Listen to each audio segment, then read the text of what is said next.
ఇక మిగతా డీటెయిల్స్ చూద్దాం. ఆసియాలోనే అతిపెద్దదైన మేడారం జాతర నేటితో ముగియనుంది. ఇక ఈ సాయంత్రం అమ్మవార్లు వనప్రవేశం చేయనున్నారు.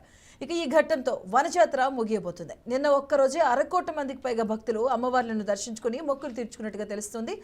ఇక దీనిపై మరింత సమాచారం మా కరెస్పాండెంట్ భాస్కర్ అందిస్తారు. భాస్కర్, మధు, మేడారం సమ్మక్క సారలమ్మ జాతర ఇవాళ చివరి ఘట్టం చేరుకున్న పరిస్థితి. ఇవాళ మొన్న 21 నుంచి 22, 23, 4 రోజుల పాటు అంగరంగ వైభవంగా జరగనుండే మేడారం సమ్మక్క సారలమ్మల జాతర ఇప్పటికీ ఇవాళ పూర్తి కానుంది. ఇవాళ సాయంత్రం సుమారు 7 గంటల పాత్రలో తిరిగి వనదేవతలు మళ్ళీ వన ప్రవేశం చేసే అవకాశం పూర్తిగా ఇప్పటికే 4 రోజుల పాటు సుమారుగా 1 కోటి మందికి భక్తులకైనా వచ్చి వనదేవతలకు మొక్కులు చెల్లించిన పరిస్థితి.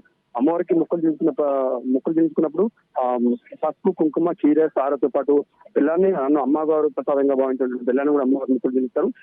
తెలంగాణ కుంభమేళగా పేరొందినటువంటి శ్రీ సమ్మక్క సారలమ్మ జాతర దేశంలోనే అతిపెద్ద గిరిజన మహాజాతర.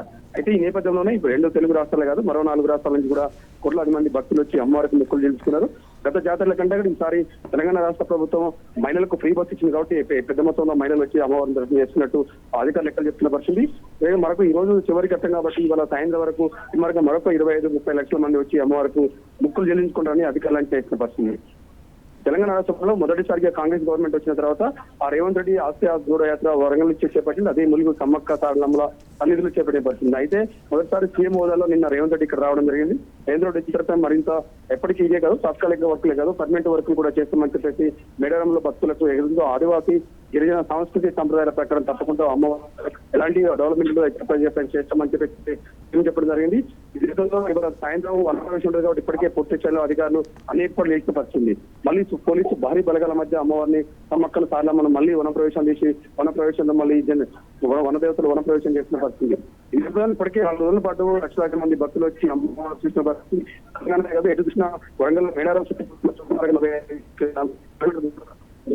జనారాన్ని మొత్తం కచ్చరిస్తూ పబ్లిక్ తోటి కిక్కిసిపోసిన పరిస్థితుంది. ఎటు చూసినా జంపన్నవాగ్ కావచ్చు, ఆర్టీసీ గద్దెలు కావచ్చు, చుట్టూ మేడారంకు సమ్మక్క సారలమ్మకు నలుదిక్కులు కూడా పబ్లిక్ తో పికెటింగ్లు పోయేస్తుంది.